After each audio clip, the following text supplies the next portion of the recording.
Hit the lights!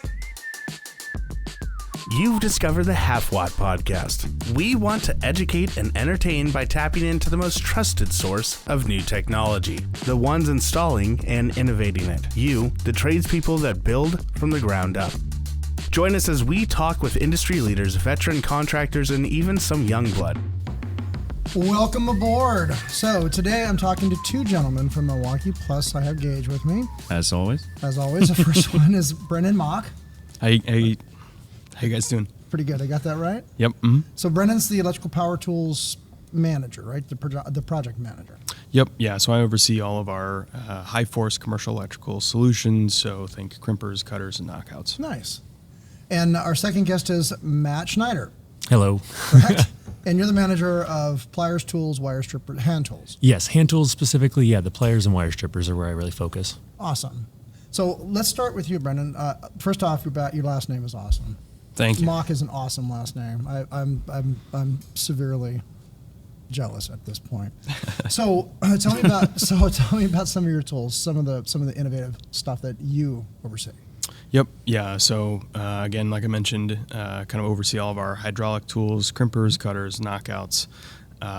Probably one of the most innovative within the category is our 6-ton and 10-ton knockout tools. So This is one of the first tools that we kind of entered the space into in terms of critical installation tools for the kind of electrician. And one of the big problems that we saw when we first came out with the tool was, the traditional way of doing things was a manual kind of hand pump unit that quite often required 3 hands. Yes. You had to. They're hard.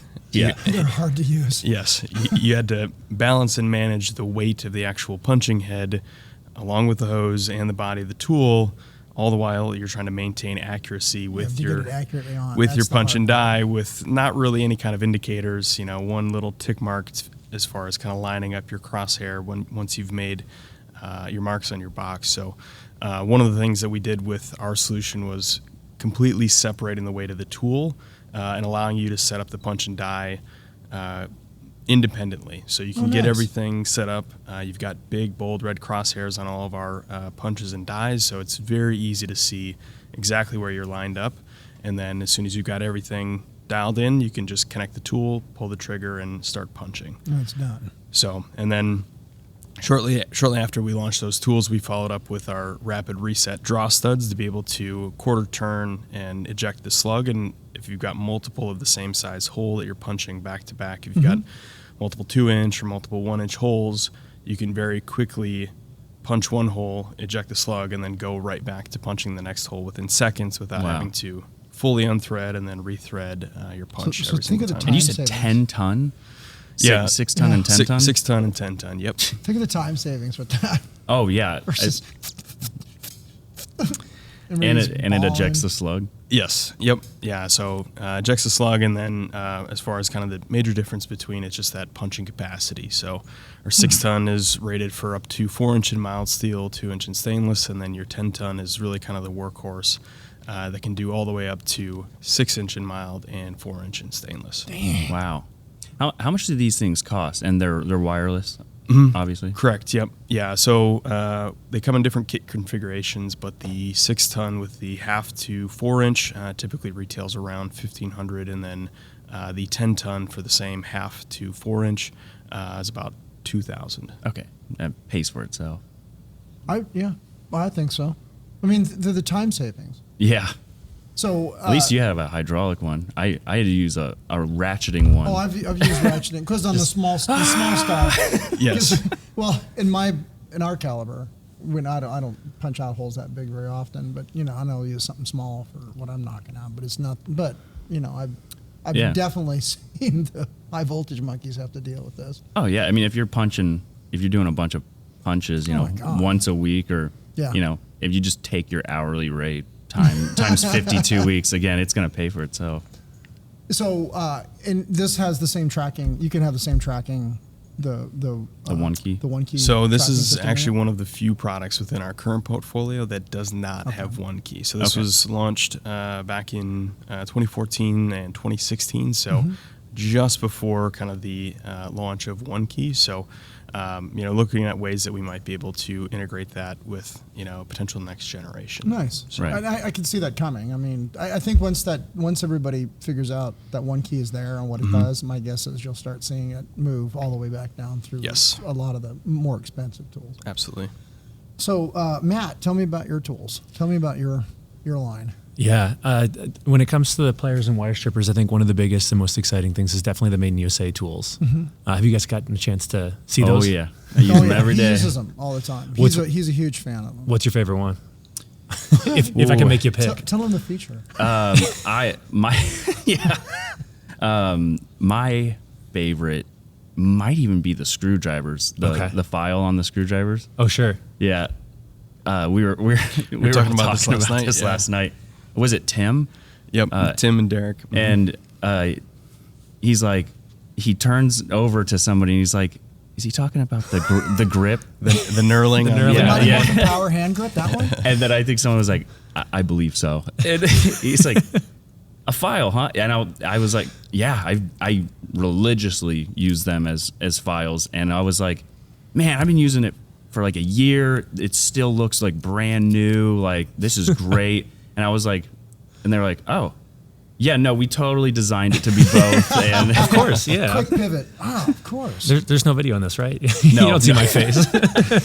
But, yeah, I mean, the linemans are great too, obviously. Yeah, the lineman pliers are awesome. I used to obviously cut tons of screws with them, but having the actual screw portion is great because when you're just cutting them with regular linemans, you're not going to get that clean edge. Then sometimes it's hard to put it back into something. So where when you use that, you can kind of push it through or in and out once, and then not curse for the next 5 minutes. That's nice. Absolutely. No, yeah, I'm super excited. I think these things are awesome. I mean, obviously, I think when you look at hand tools, it's a different story than power tools. A lot of times, I think it's harder sometimes to innovate on hand tools because people have been using them for so long that. The fact that you can see what hand tool it is by looking at the handle, right, and the size, and whether it's a straight slot or a Phillips is awesome because that is a big damn deal because when all your stuff looks the same and you're jerking it all out going which one's which, Yeah. It's like, just quickly identifying. They did the same thing with the sockets. All the sockets have, very, very broad characters on them so you can see exactly what you're looking for. And just like yesterday, what they said is exactly right. It's totally frustrating to open up your tool bag and have to poke for each thing. It's little tiny innovative pieces like that separate Milwaukee from the rest. It really is. That's what I was going to say is, our attention to detail is where I think we really are trying to separate ourselves. I mean, with those screwdrivers, the crosshairs are lined up with the tip itself. So when you're in a blind spot, you can fit in there and know exactly where it is. I didn't even think about that. That actually makes sense. The fact that you didn't say it is why I was like, let me bring this one up because I think it's really cool. The team thought of everything, and the engineers and the other product managers that work on these products as well, like they did a fantastic job. And I think that's really what's cool about our research is, going out and figuring out where the challenges are. And especially with hand tools, stuff that people have been using for hundreds of years. Yeah. And like, what's the thing that they've never said? What's that one thing? Well, the cross hatching on the tip. Yeah. No one's like, that's the first time I've ever seen the cross hatching on the tip. And it works. Yeah, because a lot of our stuff is, if you're using ferrous screws in, the electrical field, it can create become a magnet, and then you have a magnetic field around very expensive boards. So we love the magnets, but none of our screws, stick to them. So that cross etching on the heads has been great for my blood pressure, and I probably gained some weight from not having to get off my ladder as much. Hey, don't blame me for that. I mean, I'm unintended consequence. Fair. So both of you were you recruited the same way into the company? Did they come to your college and Yep. How did it work for you? Yeah, so I was recruited out of college and started with our parent company TTI out of Minneapolis, and was kind of in the Home Depot stores. Was in Minneapolis for about a year, and then took a job as a manager down in Kansas City. Did that for about a year and a half, and then I came over to the Milwaukee sales team in Dallas, Texas, as kind of a territory representative. We're calling a lot of electrical distribution accounts and things like that, and then 6 to 8 months later, took another promotion for a territory manager role in Austin, San Antonio. Oh, wow. And called on kind of a lot of larger construction industrial accounts, but still had a lot of involvement kind of with the electrical trade, and a lot of the big partners down there that we work with purchased through a lot of the accounts that I kind of help manage. And then ended 2019, beginning of 2020, moved up to Milwaukee to kind of start in product management, and have been doing it ever since. Awesome. And same for you? How'd it work for you? Mine was actually a little different. Yeah, for me, I just started about a year and a half ago, but I came from an external company. And for Milwaukee, that tends not to be normal. I think most people do more of what Brennan... Yeah, I think most people do the same path here. Everybody I've talked to, so this is unique. Tell me what happened with you. Yeah, so I mean, I got my degree in mechanical engineering, and I worked as a mechanical engineer for a few years at another company, and then kind of got the lucky opportunity to switch into product management and did that for a few years there. And then it really worked out perfect. My manager now, Adam, I think you guys interviewed a few months ago. He reached out and was like, hey, we want somebody who's got this mechanical background, are you interested? And for me, I'm like, I'm from Brookfield, from where Milwaukee's founded. Oh, wow. My dad's a general contractor, like grew up with tools my whole, I'm like, absolutely, like, please. This is great. Wow, man. So LinkedIn. There you go. And so you've been over here ever since. So so now you've only seen the culture, inside the culture for, 18 months. Exactly. Less than 20 months. Tell me from your perspective, because I see it and I'm excited about it. It's really cool. Okay. It's really cool. I think, like starting off and showing up, I think it's an interesting situation because everybody's younger. There tends to be a younger culture, younger feel, because we bring so many people in fresh from college, and then you do the TTI route and you work way up. So I think that's an interesting differentiation from like where I've been in the past, and it keeps it young. I think it's really, really cool how much we focus on research. It's one thing that I didn't experience in the past, and I think it's huge. Like I get to go out and see exactly what you guys are doing, understand the why, and really dig into it. And for me, I love learning, so I'm just sitting out there like getting excited about like, what are you guys doing? I know it sounds really goofy, but just like that's I think a huge part of everything is like everybody here is so passionate about what we're working on, and we just want to learn and want to do better. So I think it's just exciting. It's fun to be around. So now you spent time in the field doing this. So now as a manager, do you still go out in the field too and do research? Yeah, I am still very much out in the field, from Oregon to Seattle to Florida, all the way coast to coast. Well, the pack out manager yesterday showed me his phone, and he goes, "This is how much time I spent in the air this year." I'm like, "Whoa!" He goes, "That's in the air. That's not landing and talking to people." I'm like, "Wow!" So I mean, that's a lot of miles you guys are putting on. Yeah, this certainly comes in phases. So there will be times throughout the year where I won't travel very much, but then I'll have multiple different prototypes or other research that I'm doing to kind of get ready to kick off kind of the next project. And that's very intensive. You have to go out and talk with a lot of people to be able to get kind of all the feedback that you need in order to frame up, hey, what does this next product need to be, and what does it need to look like? So for the listeners, I want to point out that while we were here, we had a tour of parts of the R&D facilities, and you could see that if a manager came back with an idea and they gave it to R&D, they could 3D model it, send it over to the folks who could build it, and they could build it within a week. Yeah. And I'm not talking like we're talking like a 5-axis piece here. Yeah. It was jaw dropping. And then the guy goes, "You know how many of these we build in a year? 48,000 prototypes." Yeah. The guy who won the guess, because it was 3 guys got to guess, the closest guess was 5,000. Was 5,000. It was something like it was crazy. To be honest, I didn't even know how many we made. I know they can do it fast. It's insane. 48,000 in a year is moving. I just because I'm not a mechanical guy. I just learned about this. A friend of mine owns a big gear company in Canby. It's called Premier Gearworks, and I don't know anything about anything. I mean, I'm an electronics guy. So I said, "Wow, I didn't make these big old fatty bull gears. How does this work?" So he's showing me all the equipment. Some of it's super super old. Some of it's brand new.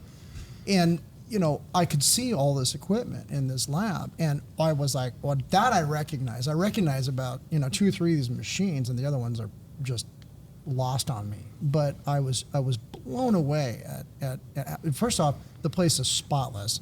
It's completely spotless. It doesn't smell like a machine shop. It doesn't look like a machine shop. And all these guys are super friendly, and they're talking, and they're all, you know, like they're excited to see us. And I'm like, wow, man, if this is the energy that Milwaukee is treating us with, and I haven't met a person here who isn't like on board with the philosophy and the style of living that is inside the Milwaukee Tool Company.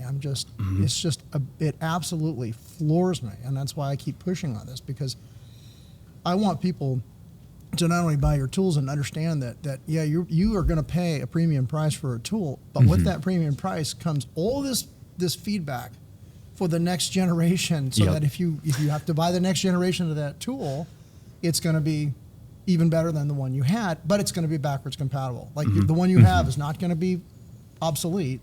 The batteries are still going to fit.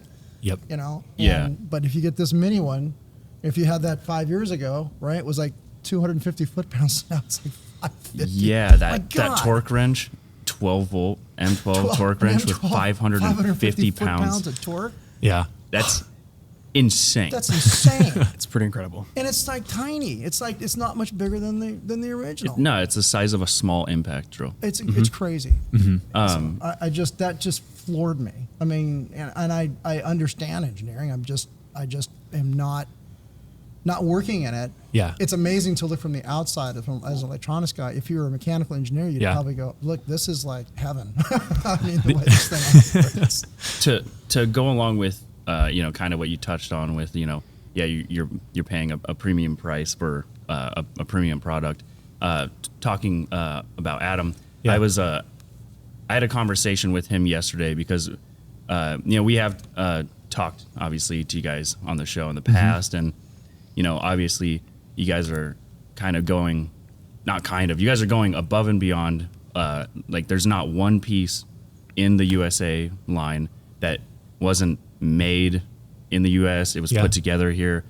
Like you're giving actual Americans jobs and supporting them, and being able to bring it to the market at a very reasonable cost. It's not like you guys are more expensive than obviously in electrical. You guys are directly with Klein. Yep, that's your, I'd say, top competitor, and you're bringing it at that same price point. But what I touched on with Adam, because Klein's been around for forever. They are, they were the electrician's tool. I've had, AC go through a Klein and, nothing happened. So I was like, I have tons of faith in you guys, but tell me about these screwdrivers, like. And I didn't know, but you guys put 10,000 volts through those hand tools, and it's rated for 1,000 volts. These ones back here are not rated. We do testing on stuff, but only our insulated ones that are the insulated ones. Sorry, yes. Okay. Just wanted to make sure we're safe. Thank you. I appreciate that. Don't use a regular screwdriver for this test. No, don't. Insulated screwdriver for this test. You're gonna find a problem fast. Well, that's something we hear all the time. Is that people talk to people every day and they go, oh yeah, I got insulated tools, and in my head I go, oh, I'm a little surprised about that. Most people don't. So I'm like, oh yeah, show me what you got, and I look and it's not insulated. It literally has a lightning bolt with a cross around it, or cross circles on top of it. So she says I won't get shocked. yeah. Oh boy. Get the graphic designers on that. Is that what you guys thought? Is that what that meant? But your insulated tools are, it says 1,000, but you guys are putting 10,000 through them, and it's not, hitting. Yeah, so we always go above and beyond with our testing. Obviously, it's rated for 1,000. I would never recommend you go above that, but we do go above and beyond with everything we do, whether that's the insulative properties, whether that's how many pounds of force you're going to put on a screwdriver before it's going to, snap or twist, or a pliers or something like that. For every product that we do, no matter what it is, we're always going above and beyond. We have to look at, obviously, a one-time use, but we have to look at, you guys are going to use these for 5, 10, 15, 20 years. And so the repeated abuse and the use, and then making sure that the strongest guy to the weakest guy is able to all use the tool and not have any issues. Like that's always something that we're considering and looking at. So, and that the file is very long lasting. That's right, long lasting files, absolutely.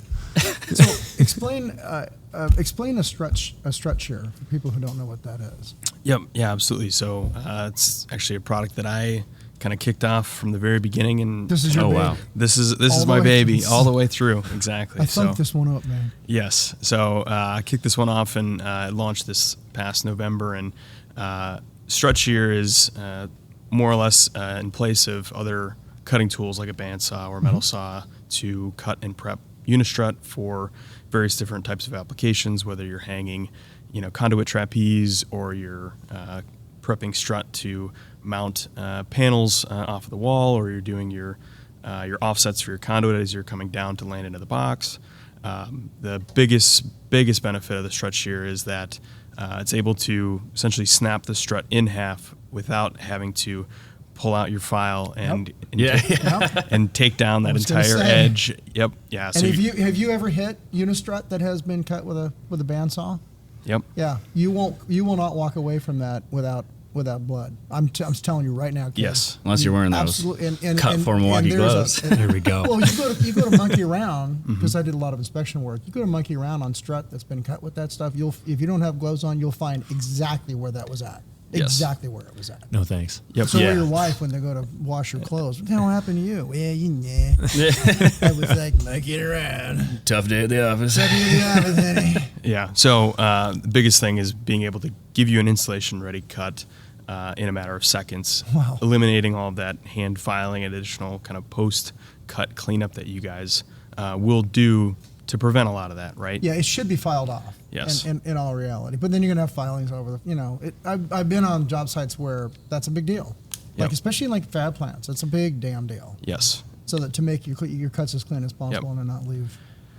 That's the other kind of second key principal benefit. There's no metal shavings anywhere. Yeah, none. So you might get a little bit of the coating that flakes off as you're making the shear, but relative to how much you're producing with a blade-based tool, it's 1,000 to 1. There's virtually no debris at all. So we've gotten a lot of feedback from some of our large electrical contractors that are able to take this tool into an environment like a data center, and they're able to cut exactly where they want to, or shear, exactly where they want to, and be able to install their strut right away without having to take the tool and the material all the way out to a designated cutting station to be able to do that, for fear of getting a lot of those metal shavings and things all over in the environment and potentially into a lot of the sensitive equipment. I worked in a data center that rhymes with Facebook, and they have some crazy rules there, like some crazy rules. Like you're escorted everywhere you go. There are contractors that aren't, but just even though I'd worked there for years,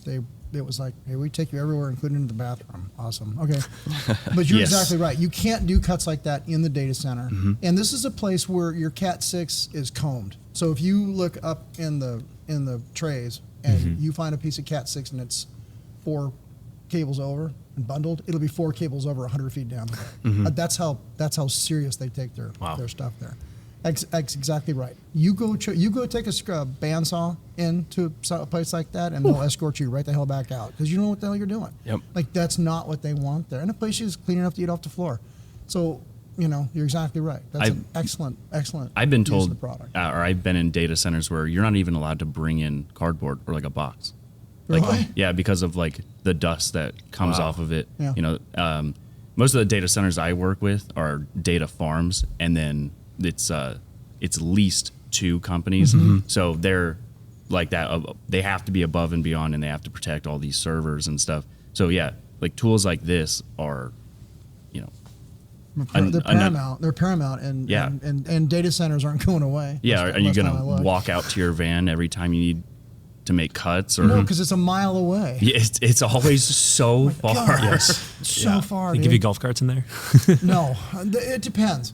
Like in Oregon, that changed up fast. So Facebook has a big presence there, a huge presence there. Apple has a huge presence there. Google has a huge presence there. Amazon has a huge presence there. I'm thinking, am I missing anybody? Who else? No. What are the other big ones that are there? Intel, obviously, but they're not Intel, servers. They're chip manufacturers. You'd be blown away at some of the places that we have there, especially and where they're at. Some of them are in the middle of the desert. Like, what? We have a desert here? Yeah, it looks like a big Amazon building. It's in the middle of the desert. It's huge. And they take they're exactly what Gage is saying, is that if your servers are so close to certain sensors, like they measure the speed that the sensor can pick up fire. And so they can reroute the data off of that server, after that server rack, off to some other place, so that your data are maintained as they're dealing with a potential issue. Sure. So even if the wiring gets too hot, they can tell. That's how serious they take it. That's unbelievable. Yeah. So all these tools that we're talking about fit that arena. Yep. So these are all specialty tools that are used in these trades to maintain, the level of installation that is required.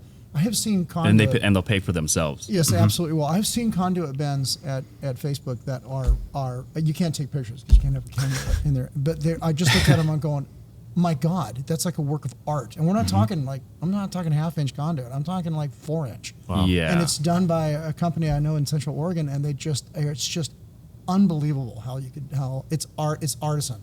If people could see the artistry that goes into, some of this work, they would be blown away. Well, it's like a painting. You can't do it without stuff like this. With a bender? Well, no, I can't. Well, no. If you can bend 4-inch pipe by hand, you're an animal. But no, just the way that it's all done, and these are the tools that make it happen. And this is the company that makes the tools that makes it happen. I don't know how to put it any other way. Yeah. And I don't know if you guys wanted to say anything, but again, I was just gonna say just one last piece about the stretch shear. Obviously, a big thing is safety, and the tool doesn't have any exposed blades. So, no kidding. There's no way that you can physically cut yourself or realistically hurt yourself while you're using it. So, I was wondering that because that's a lot of force, yes, and pressure on that thing. That would be a lot of force. Yep. Yeah. So it just utilizes a dual die design and more or less loads up using the moving die with the hydraulic cylinder behind it and snaps a strut in half. So that's what gives you that super clean installation ready cut. But again, there's no way that you can. So it has a die on either side and it just sort of marks where it's going to go and then it pops it, or how does it? So you've got kind of two dies side by side. One kind of sits within a fixed pocket, and then a secondary that's your moving die, and that's what the hydraulic ram kind of loads up onto. But knowing that, hey, if these are both next to each other, you can't really see where it is that you're marking, or hey, how are you going to maintain accuracy? So we took a few different steps to be able to give you at least easy reference points. So the first of which is the very front of the kind of strut support plate that helps you guide the strut into the dies initially. We set that at a exact 4-inch offset from where you're going to shear. So with the majority of your strut being 2 inches on center for the holes, all of the solid space where you really actually want to cut is also 2 inches on center. So as long as you're lining that solid space up with the front of that support plate in the middle, it's going to cut directly in between the slots where you... And be perfect. Yep, exactly. Wow. That is unbelievable. It's insane. That is unbelievable, man. So you guys should be proud. Yeah. I would be crazy proud. I'd say we are. To work out here, yeah. I mean, and this whole event was eye-opening to me. I was telling on the earlier podcast, I didn't read about it. I didn't want to know. I just wanted to walk in completely blind and be overwhelmed, and it worked. It worked. I was just dumbfounded. I couldn't probably speak for probably 15 minutes. What the hell? Especially yesterday when all of the whole thing happened. I was just like, what did I get into here? Yeah, they got the fog machines. They got the fog machine and everything. Oh, I think we did our job then. Yeah, I mean, I'll still even get goosebumps when some of the videos play, and hearing kind of how far we've come. Not just in the last 100 years, but even in the last 5 Yeah, years. that bass in the speakers starts rumbling as you're like, damn, they put a lot of money into the sound. Also, it's just like immediately just jumps you right into. If you were to listen to my podcast, you'd have heard me pound into the ground the culture that is not found in a lot of places, especially in multinational companies or overarching companies that have smaller companies into them. And this just was the exception to the rule that I had been kind of looking for. I didn't realize I was going to stumble into it, the way I did, but I did stumble into it. So I spent yesterday morning prior to coming here at least reading about Tektronix. Sure. All the way through, all 89 pages, the whole damn thing. So I know the sub companies that are involved, and I was like, okay, that makes sense. So if that culture is throughout all these companies, then Hoover and Ryobi and all these other companies that you also run are probably run in a similar fashion. And then to find out that the guy who ran Milwaukee is now going to run the whole thing, I was just like, aw. Yeah. If I was the competition, I'd be crapping my pants, is what I would be doing, honest to God. If I was your competition, I would be going, okay, I need to get on to Milwaukee because they're going to eat me for lunch, and they will. Yeah, Steve did a fantastic job for us at Milwaukee, and we're excited to see how that translates now to everyone. Yeah, exactly. Yeah. You nailed it on the head. It's exactly what I would think too. Well, it's just, you don't see that anymore, and I'm old. I'm 60, so it's like I've been, bopping around here for a while, and I've seen a lot of companies, and I've been in big companies that got morphed by bigger companies, and it just turned to a pile of rubble. Like I just literally just left when I went, I can't take this crap anymore. I just went back to being a tech and just working at a hospital because it was like this is frustrating to throw my effort and my time at something and to watch it just nobody cares. Like, yeah, they care from my level down and all the techs care, but above us, it's like, what am I fighting here for? What am I doing with this? Why am I arguing over points that you should have picked up in college? Why are we having this conversation? And it just drives me insane because I only have, a little bit more time on this rock before I'm done. So, affecting people, especially affecting trades, getting tradespersons to understand that as I train my apprentice, that there should be nothing left in my brain that apprentice doesn't know, and I should expect that apprentice to eclipse me in 5 years. It shouldn't be he was pretty good. Bat squeeze. I want this guy to eclipse me or girl. I want them to be better than me because that's the way the trade moves. And we have a lot of folks that have gone into the trades in Oregon who came from. I've had one guy who had a degree in physics. I've had one pilot who flew an Embraer for like 15 or 20 years. He goes, I quit. I don't want to fly anymore. He became an apprentice, a low voltage electrician. I've had people with chemistry degrees. I've had mechanics. People just giving up all kinds of different careers and go, I got to do something different. And when they come into the trades, now we've got a good partnership that we can say, look, now that you're here, and Milwaukee already partners with us anyway. I mean, when we go to graduate our apprentices out, they get a huge amount of Milwaukee Tools because the rep out there is, they know exactly what the hell they're doing. So not only is the marketing good with Milwaukee, not only is the product good, not only is the R&D good, not only is the feedback loop, excuse me, in the radio world we call it an AGC loop. Not only is that working, it shows. It shows in every soul I've met since I've been out here has just been impressive. Just a really impressive group of people. So you guys are working for a company that's just unbelievably good. Just can't put any weight in it. Yeah, no, absolutely. And honestly, it pushes us every day to continue to be better and get better so that we're not, coasting or stagnant. We know that everyone else is coming for us, our competitors included, and we want to make sure that we're continuing to push the limits as far as physically possible.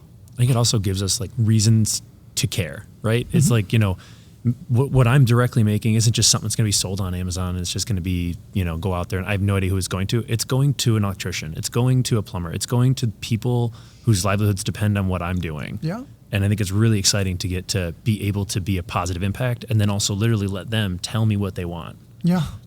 like the new tools, like the chainsaws and the compactors. The compactor blew me away. I thought, what, a battery operated compactor? You got to be kidding me. And then I saw it run. It's like, damn. I mean, I've run a compactor. That's a pretty serious tool. And I talked to the guy who was the manager in Power. He goes, you know what we found out most of these compactors that run gas, they start them in the morning and let them idle all day.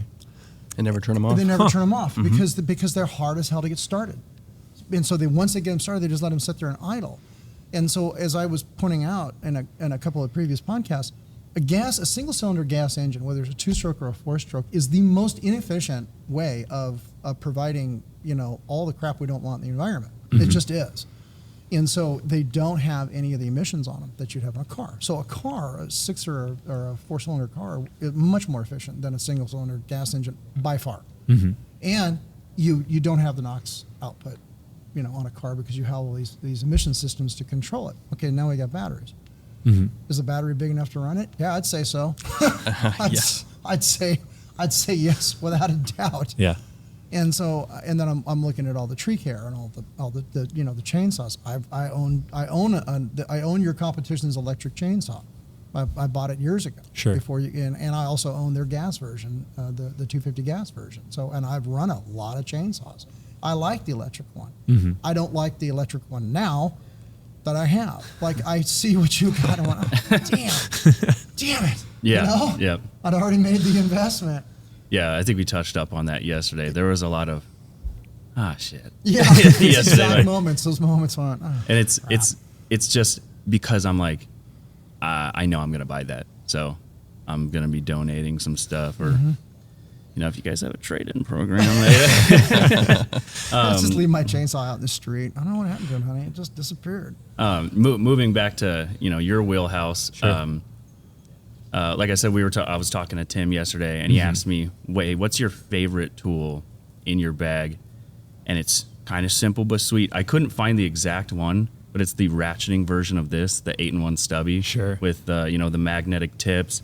It's because if I can switch to my impact so fast by just pulling out the extension that's already magnetically in it, pop it in my impact, do what I need to do, and then I'm mostly using hand tools, so I go right back, into my stubby, and then and it's so small it can fit in my pocket. Yeah. I usually actually keep it in my pocket so that I don't have to go into my bag and stuff. So, I've been saying it, this whole week. It's the little things that you guys. It is the little things. It's the little things that you guys constantly do. Yep. And like I was telling Adam, like my first experience with Milwaukee as an apprentice was, we were using Sharpies, to label our cables, and we have hundreds of cables, coming into an electrical room or an IDF room, and it starts good, and then it becomes like archaic symbols by the end. So we're like, hey, Milwaukee came out with these ones, so we started using those, and I swear the tip goes with the marker. Like, you can read exactly what you've written throughout the whole time. I actually brought a couple with me, and I had the Milwaukee band signed one of my Milwaukee shirts. Oh, there you go. And and every time I passed out that marker, everyone's like, he brought the right one. And I was like, I brought that. You didn't give it to me. I paid for that, bad boy. The drill sets and the bit sets. I have an older versions of these that I use personally, and I built a barn with mine. And they're the same ones. I probably have had them for 15 years. Yeah. I would love to tell you what the hell I replaced them with, except I have them freaking broke, nor have they gotten dull. So it's like, and I use the hell out of these things. And I still, and so, they've got the flexible quill so that they don't shear on you. They don't shear on you. And so, I realized that I've augmented, my stuff at home with a lot of my own tools like this, and I love it. Those are actually some of the cool things that we're able to borrow from each other, the work that we do, right? Because we do work in pretty separate areas and don't always necessarily see what everyone's doing, but when it matters, we try to do that. So like with the USA screwdrivers, we worked with the accessories team, and we learned like they specifically changed the shapes of those bits to better fit into a Phillips screw, right? And they work. They absolutely works they really don't well. They don't look like like, why is this shape the way it is? But if you're driving the right screw with it, it won't slip. Yeah. You won't strip it. Yeah, exactly. And so, we were able to work with them and take what they did, and from that durability and from that, those geometry, all that sort of stuff, implement it into the other tools that we're making. That's unbelievable. Oh, and I love that almost every single one of the USA hand tools is also a reamer. Like, like I don't need a reamer because I can close my eyes, reach into my bag, and I'm gonna pull out a reamer. And this guy installs almost all the time. I mean, you're not teching much. You're mostly installing. I moved to service, so I'm. Oh, so you're kind of doing running around all day, But I do a lot of like replacements, improvements, smaller one-day jobs sometimes where I'm like, hey, we probably should have had a conduit installed here, so I'm gonna do a small run. Or so even though I'm service, I do actually end up using a lot of those like little features kind of made for installers. Even with my job, Styler's doing installs. Oh yeah. Tyler, our cohort in crime, is always doing installs. I'm not doing that much anymore, but I work for a hospital at this point. All of our stuff is Milwaukee. And looking at the HEPA vacs, like you're looking at the folks who do the HEPA vacs, because that's a critical thing in a hospital, right? Because aspergillus, you don't want that stuff getting all over the place. No, absolutely not. Critical. So, and now the guy goes, or she was a lady, goes, our new vac is like a little remote. You can turn it on. So your vac is over here. Turn the remote on, and then when the vacuum gets full, it'll tell you. It'll change its state to say, it's time to change out the filter or work with these. I don't want to start. That's so cool. Also, again, the little things. You guys have a power button on your shop vacs at the end. So you're not having to walk back, turn it on, turn it off. It's just right there in your hand. I'm like, they can't miss. They don't miss. We try our best not to. It's incredible. It really is incredible. It's overwhelming to look at it all. And it's not, the innovation just isn't in your department. In your department, it's every damn department. It's everywhere. It's that culture. It's pervasive through everybody. It absolutely is. And it blows me away. It just blows me away. And to see all the different trades that you're now moving into, like lawn and garden care, on arbors and stuff like that. And it's stuff I hadn't even thought of. And so I can see, because all the high up folks here are like, well, what do you do for a living? Oh, I work on fire alarm. Wait till you see what we got coming. We can't tell you. I'm like, damn it. I have to know. I know. What I was going to say, when you guys were talking about like, I wish I hadn't bought the chainsaw, I was thinking, I'm like, that's the one hard part is I'm like, I've got cool things going on, but I can't tell you. Exactly. Right. Yeah. And no. I was going to say, and it hasn't, I think it comes out in December of this year, but your guys' like new tape measures that are coming out are incredible. They fell in love with the tape measures. Oh baby. They had, you guys like built this thing. It's like 10 feet in the air. You guys pull the tape measure 10 feet out, and it's basically like, you're driving, left to right on a boom lift, and it's swinging the tape. It's 10 feet, like almost straight out, and just swinging, never breaks, never snaps. And I was talking to, I think, the product manager over there. Yeah.